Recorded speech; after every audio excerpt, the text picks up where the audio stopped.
At 11:47 p.m. on March 15, 2016, the emergency call came from Dubai Marina. The voice on the other end was calm, measured, almost eerily controlled.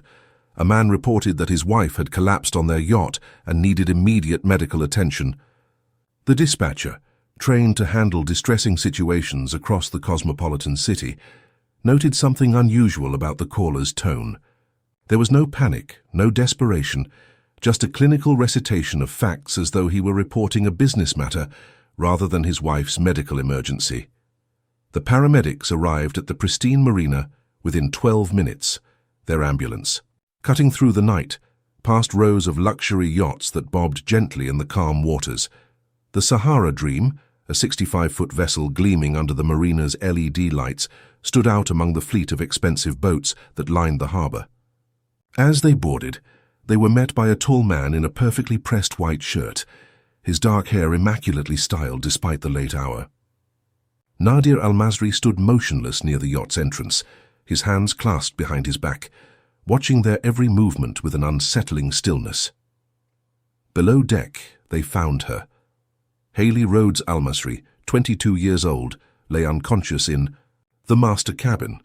Her white designer dress, which had been pristine hours earlier, was now stained with blood at the neckline. An oxygen mask covered her delicate features as the paramedics worked frantically to stabilize her vital signs. Her blonde hair, carefully styled for what was supposed to be a romantic evening, was now matted and disheveled. The yacht party was supposed to save their marriage. Instead, it ended with a 22-year-old American bride fighting for her life in a Dubai hospital. By 12:23 a.m., she would be pronounced dead, and the man who had called for help would become the prime suspect in her murder. Nadir Almasri was not the kind of man who attracted attention through flashiness or loud displays of wealth. At 35, he had built his reputation on quiet efficiency and meticulous attention to detail. His auto import and export business, spanning routes between the UAE and Southeast Asia, had made him wealthy beyond most people's dreams. But he wore his success like a well-tailored suit, perfectly fitted, understated, and completely under his control. Born and raised in Dubai, he understood the delicate balance of tradition and modernization that defined the city. His family had been merchants for generations, and he carried that legacy with a sense of responsibility that bordered on obsession. Standing 6 feet tall with broad shoulders and an athletic build maintained through disciplined daily workouts, Nadir commanded respect in Dubai's business circles. His office overlooked the Burj Khalifa, and his penthouse apartment in Dubai Marina was a masterpiece of minimalist design. Everything in his life had its place, from his collection of vintage watches to his carefully curated wardrobe of pressed shirts and tailored suits. He spoke 4 languages fluently, held degrees from both Dubai and London universities, and had never been married despite increasing pressure from his family to settle down with a suitable woman from their community. But beneath this polished exterior lay something darker. Nadir had never maintained a long-term relationship that lasted more than a few months. Former girlfriends, when pressed by investigators later, would describe him as charming at first, but increasingly controlling. As time went on, he expected complete devotion, unwavering loyalty, and absolute submission to his vision of how relationships should function. He monitored phone calls, questioned friendships, and had an uncanny ability to make women feel guilty for wanting independence. To Nadir, love meant possession, and possession meant control. Hailey Rhodes was everything Nadir thought he wanted, and everything he couldn't understand. 22 years old and fresh out of college with a communications degree, she had arrived in Dubai in early 2015 for an internship at a construction firm where her uncle worked as a project manager. Coming from a middle-class family in Rockford, Illinois, Hailey was the kind of bright, energetic young woman who lit up every room she entered. She had grown up in a loving household with parents who encouraged her independence and supported her dreams of seeing the world. Tall and athletic, with natural blonde hair and striking blue eyes, Hailey possessed the kind of American confidence that either intimidated or fascinated the people she met. She was chatty, sometimes to a fault, and had an endearing habit of asking direct questions that others might find inappropriate. Her Instagram account, filled with pictures of Dubai's skyline and her adventures around the city, showed a young woman embracing every moment of her new life. She dreamed of becoming a social media influencer, of building a lifestyle brand around luxury travel and cultural experiences. But Hailey's greatest strength was also her most dangerous weakness. She romanticized everything. The age gap between her and potential partners seemed sophisticated rather than concerning. The wealth gap felt like a fairy tale rather than a power imbalance. Cultural differences appeared exotic and exciting rather than potentially isolating. She maintained a close relationship with her mother Sarah, calling home every Sunday to share stories of her glamorous new life. But she had a tendency to downplay problems and emphasize positives, not wanting to worry her family back home. They met on September 12, 2015, at a networking event hosted by the Dubai Chamber of Commerce. Hailey had attended with her uncle, wide-eyed and eager to meet the kind of successful international business people she had only read about in magazines. Nadir noticed her immediately. In a room full of conservatively dressed professionals, she stood out in a bright blue dress that perfectly matched her eyes, laughing freely and engaging in animated conversations with anyone who would listen. When they were introduced, Nadir was captivated by her directness. While other women in his social circle were careful and deferential around him, Hailey asked him pointed questions about his business, challenged his assumptions about American culture, and even playfully disagreed with his opinions about Dubai's development plans. For a man accustomed to immediate deference, her confidence was intoxicating. She treated him like an equal rather than a superior, and that night he decided he had to have her. The courtship was a whirlwind of extravagance that swept Hailey completely off her feet. Helicopter rides over the Palm Jumeirah, private dinners, at restaurants that required months-long reservations, shopping trips where Nadir encouraged her to buy anything that caught her eye. He showered her with designer handbags, jewelry from Cartier, and experiences that most people could only dream about. For 4 months, Hailey felt like she was living in a romantic movie, documenting every moment on social media and calling her mother with breathless updates about her amazing boyfriend.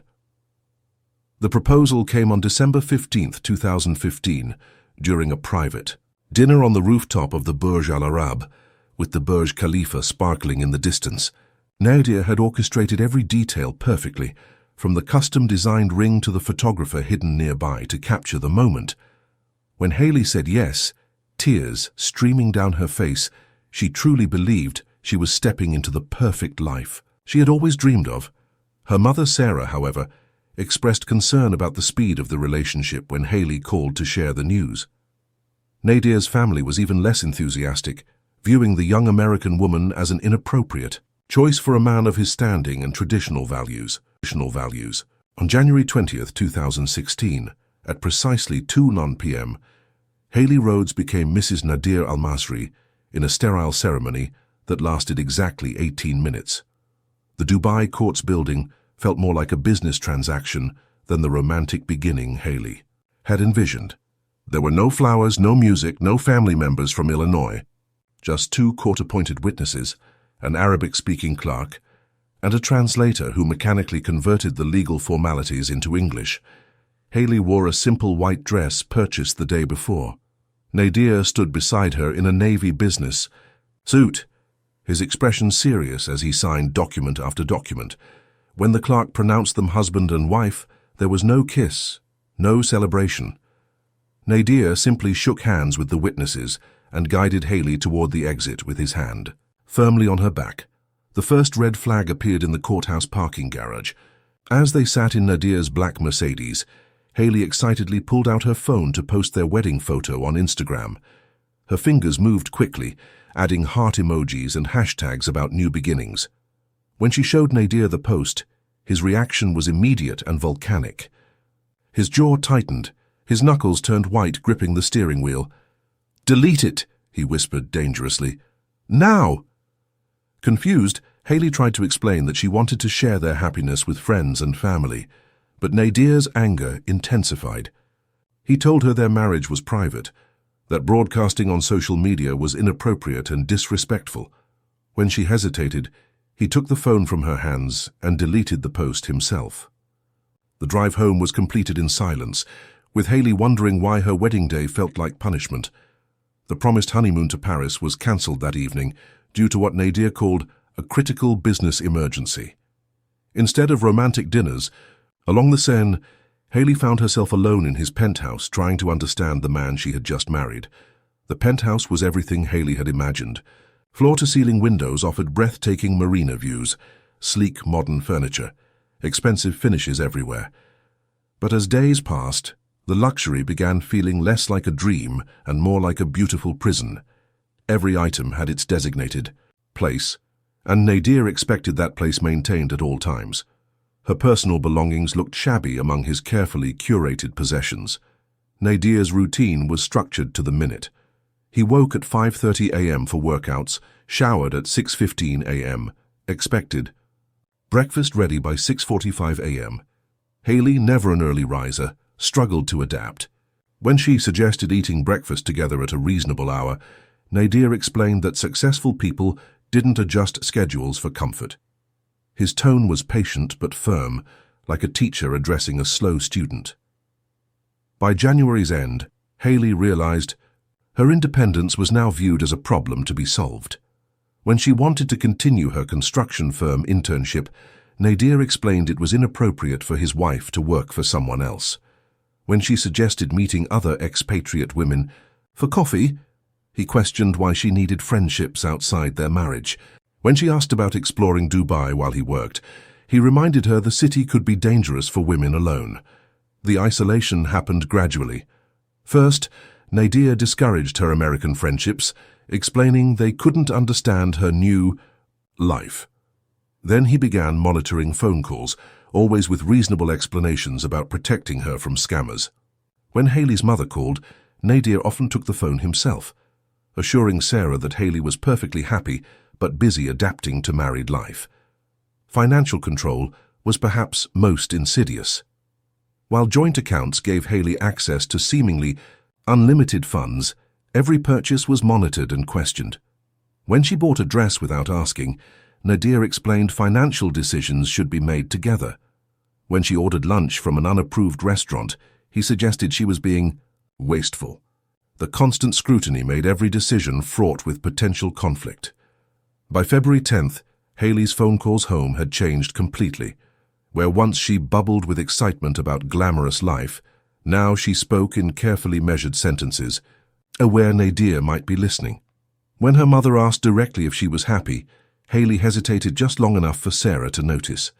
The breaking point came February 25th, when Nadir discovered Hailey's passport hidden beneath books in her dresser drawer. That evening's confrontation lasted until dawn. Nadir's voice never rose, but his words cut like surgical instruments. He accused her of planning escape, of betraying his trust, using their marriage as temporary convenience.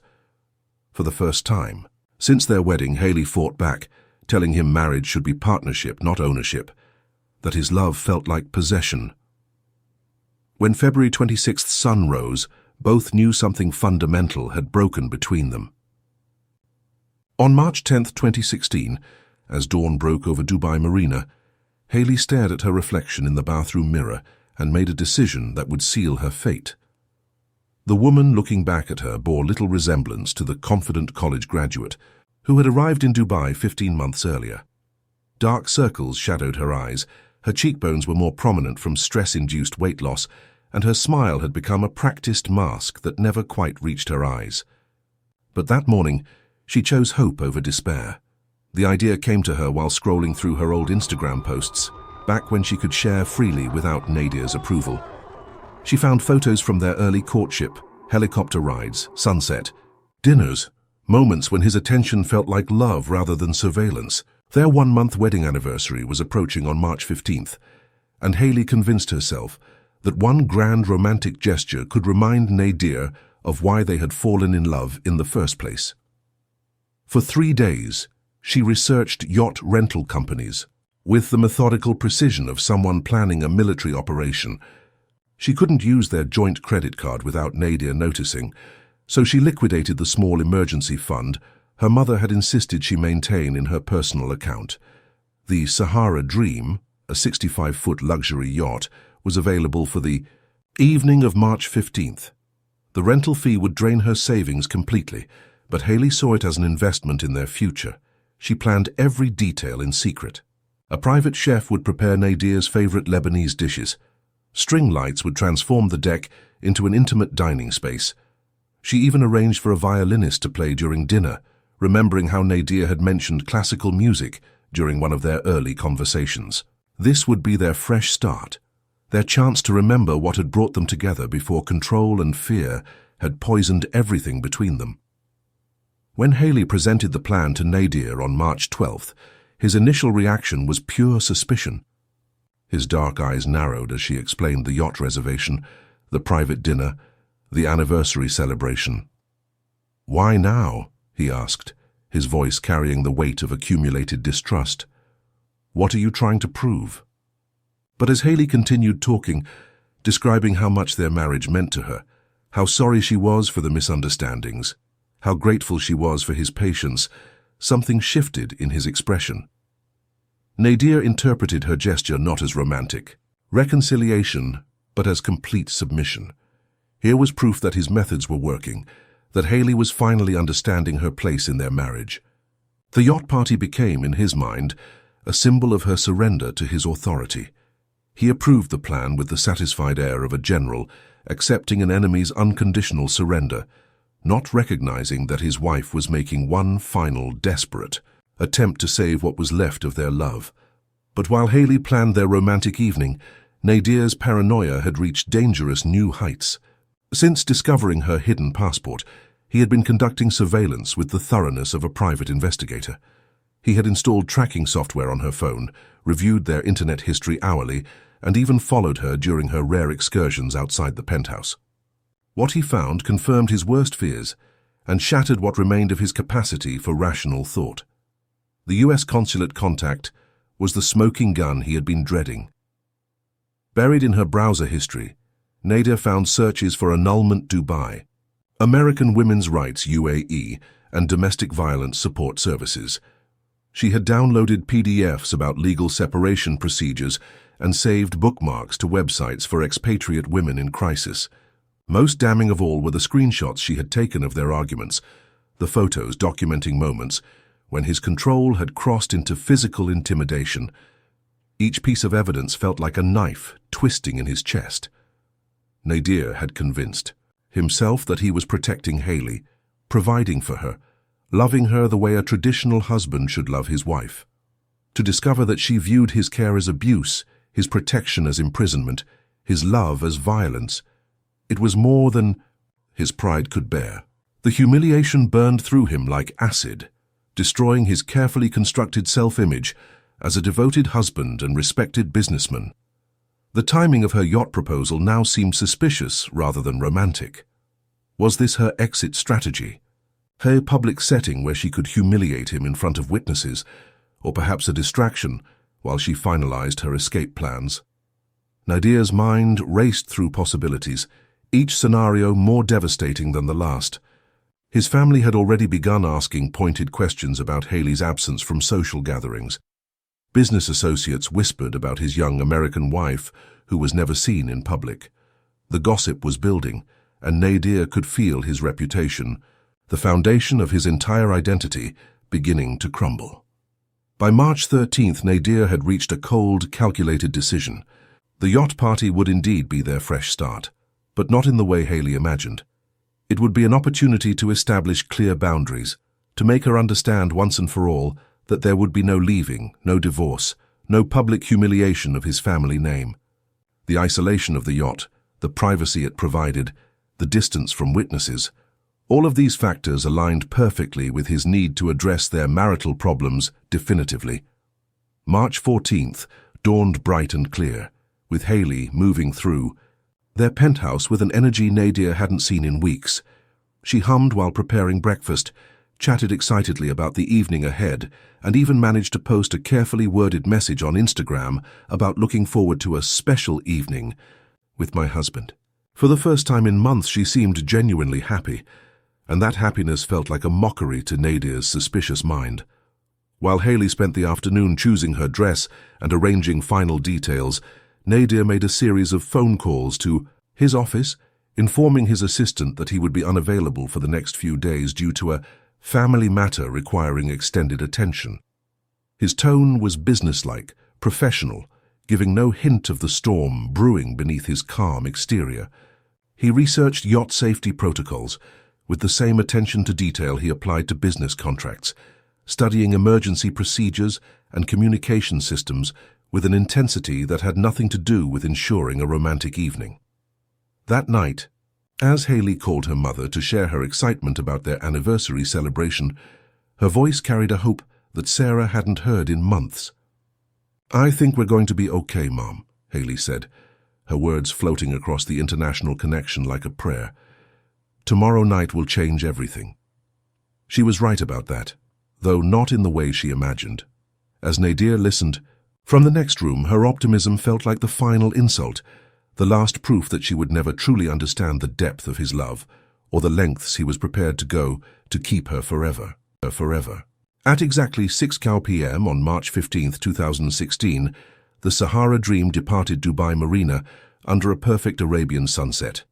The 65-foot yacht cut through waters so calm they reflected the sky like polished glass, creating the illusion that the vessel was floating through clouds painted in shades of amber and rose.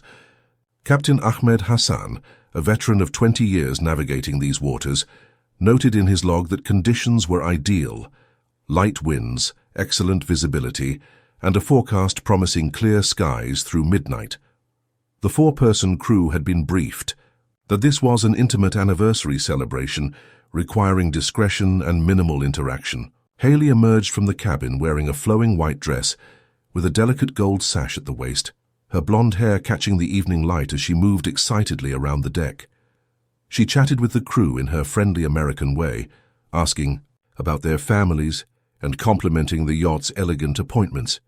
Her energy was infectious, and even the usually reserved crew found themselves smiling at her enthusiasm. Nadir, by contrast, stood near the stern in a crisp white shirt and dark trousers, his hands clasped behind his back as he watched the Dubai skyline shrink in their wake. His posture was rigid, his jaw set in a way that suggested he was grinding his teeth. When Hailey approached to share her excitement about the evening ahead, he offered only brief nods and single-word responses. The crew, trained to read the dynamics of wealthy couples, exchanged subtle glances that spoke of experience with marital tension on luxury vessels. The first course was served at 7:15 p.m. on the main deck, where Hailey had arranged for string lights to create an intimate atmosphere. She had specifically requested Lebanese cuisine, Nadir's favorite, and had even learned to pronounce each dish correctly to show her respect for his culture. But when she raised her champagne glass to toast their 1-month anniversary, Nadir's criticism was immediate and cutting. Her dress was too revealing, he said. Her laughter was too loud. Her behavior was inappropriate for a married woman. The crew retreated to give the couple privacy, but their trained ears could not ignore the escalating tension drifting across the water. By 8:30 p.m., what had begun as Hailey's attempt at romantic conversation had devolved into something much darker. The trigger came when she mentioned, with wine-loosened honesty, that she missed her family and hoped to visit Illinois alone for a few weeks to reconnect with her roots and gain perspective on their marriage. Nadir's response was swift and brutal. He accused her of planning to abandon him, of using the yacht party as a farewell tour before her escape. His voice remained low and controlled, but his words were designed to wound. He called her ungrateful, selfish, and typically American in her inability to understand loyalty and commitment. When Hailey protested that needing space didn't mean wanting divorce, Nadir's laugh was cold and humorless. The alcohol in Hailey's system, meant to create relaxation and intimacy, instead gave her the courage to speak truths she had been suppressing for weeks. "I feel like a prisoner in my own marriage," she said, her voice carrying clearly across the deck. "This isn't what love is supposed to feel like, Nadir. This is control, not care." The words hung in the salt air like an indictment, and for a moment, the only sounds were the gentle lapping of waves against the hull and the distant hum of Dubai's coastline. Captain Hassan, monitoring from the bridge, debated whether to intervene. In his experience, Wealthy couples often use the isolation of a yacht to air grievances that would be impossible to discuss on land. But something about the quality of silence that followed Hailey's declaration made him uneasy. When Nadir suggested they continue their conversation in the privacy of the master cabin below deck, the captain's instincts screamed danger, but professional protocol demanded he respect his passengers' privacy. At 10:15 p.m., Nadir and Hailey disappeared below deck, ostensibly to resolve their differences away from the crew's hearing. The master cabin was soundproofed and luxuriously appointed, with thick carpeting that would muffle footsteps and heavy wooden doors that sealed completely. What happened in those four walls would later be reconstructed through forensic evidence and Nadir's own cold confession. But no living witness observed the moment when Hailey's desperate attempt to save her marriage became her final mistake.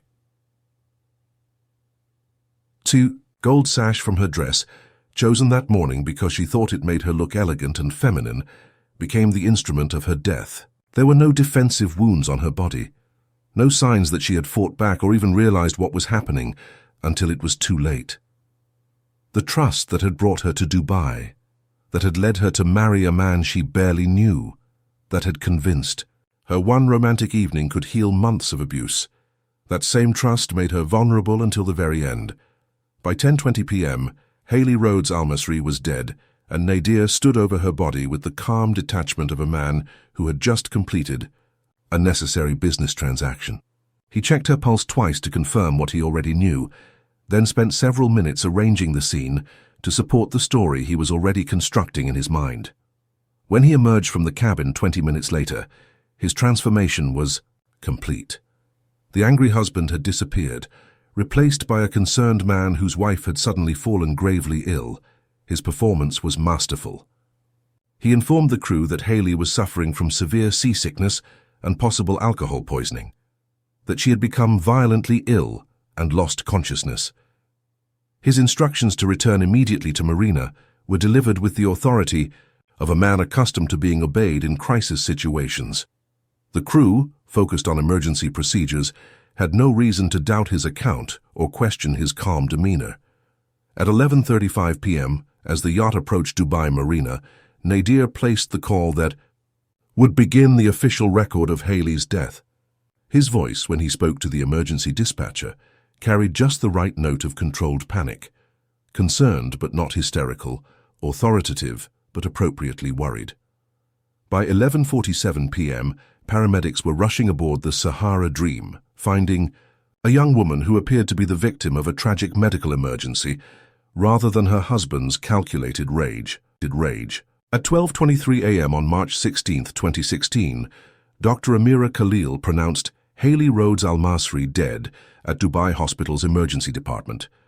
The young American woman who had arrived in the emirate with dreams of luxury and romance had died alone on a hospital gurney while her husband provided what appeared to be a grieving husband's account to police officers in the hallway outside. For the first 48 hours, Dubai police treated Hailey's death as a tragic medical emergency, possibly caused by an allergic reaction or undiagnosed medical condition exacerbated by alcohol and stress.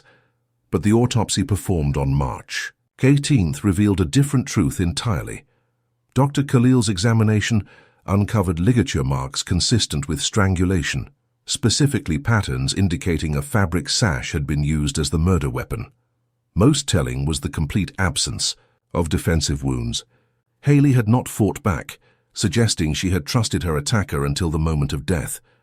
The medical examiner's report estimated the time of death between 10:15 and 10:30 p.m., directly contradicting Nadir's timeline of events. The breakthrough in the investigation came when detectives seized Hailey's phone and laptop on March 19th. The digital evidence painted a devastating picture of a young woman trapped in an increasingly controlling marriage. Her browser history revealed desperate searches for legal help, annulment laws Dubai, American women's rights UAE, domestic violence support services. Screenshots saved to her phone showed text arguments with Nadir, photos documenting moments when his anger had left physical marks, and most damning of all, detailed emails to her mother describing her fear and desperation. the crew of the Sahara. Dream provided testimony that shattered Nadir's carefully constructed narrative. Captain Hassan described the couple's drastically different energy levels, the escalating argument they had witnessed, and Nadir's unnaturally calm demeanor when he emerged from below deck claiming his wife was ill. The timeline they provided, corroborated by the yacht's GPS logs, made it impossible for Hailey's death to have occurred the way Nadir described. At 6:30 a.m. on March 20, 2016, Dubai police arrived at Nadir's penthouse to make the arrest. They found him calmly drinking coffee on his balcony, watching the sunrise over the marina where his wife had died 5 days earlier. When informed of the charges against him, first-degree murder and domestic violence, Nadir's reaction was one of resigned acceptance rather than shock or protest. He offered no resistance as they handcuffed him, made no declarations of innocence, and seemed almost relieved that his performance was finally over. The legal team Nadir assembled was among Dubai's most prestigious, led by defense attorney Rashid al-Masri. Known for his success in high-profile cases involving wealthy defendants, their strategy centered on cultural misunderstanding and emotional breakdown, arguing that Nadir had been driven to temporary insanity by the clash between his traditional values and his wife's American independence. They painted him as a man, caught between two worlds, destroyed by pressures he was never equipped to handle. But the prosecution, led by Chief Prosecutor Fatima al-Zahra, methodically dismantled every aspect of the defense's narrative. The evidence was overwhelming. Premeditation shown through Nadir's research of yacht emergency procedures, motive established through months of documented abuse, and opportunity confirmed by witness testimony and forensic evidence. The digital trail of Hailey's fears and Nadir's controlling behavior created an undeniable picture of domestic violence escalating to murder. On November 14, 2016, after an 8-month trial that captivated international media, the jury delivered its verdict, guilty of first-degree murder. The judge sentenced Nadir to life imprisonment without the possibility of parole, noting that the crime showed calculated cruelty and a complete disregard for human life. As the sentence was read, Nadir showed no emotion, maintaining the same cold composure that had characterized his behavior since his arrest. Today, Nadir Almasri serves his sentence at Al Sadr Maximum Security Prison outside Dubai, where he maintains his innocence to anyone who will listen while spending 23 hours each day in solitary confinement. He has never shown remorse for Hailey's death, never acknowledged the pain he inflicted, never admitted that his version of love was actually possession disguised as devotion. Hailey's family established the Hailey Rhodes Foundation, dedicated to supporting American women in international marriages who find themselves isolated and vulnerable. Her mother Sarah speaks regularly about recognizing warning signs of controlling behavior, hoping that sharing her daughter's story might save others from similar fates. The question that haunts everyone who followed this case remains unanswered. Could Hailey have been saved if someone had recognized the signs sooner? Was there a moment when intervention might have changed everything? Or was her fate sealed the moment she fell in love with a man who believed that loving someone meant owning them completely? The yacht Sahara Dream still operates charter services in Dubai Marina, but the crew who witnessed Hailey's final hours have all moved on to other vessels, unable to shake the memory of that perfect evening that ended in tragedy. Sometimes, on calm nights when the water reflects the city lights, other yacht crews report an unusual stillness in the marina, as if the very waters remember what happened on March 15, 2016.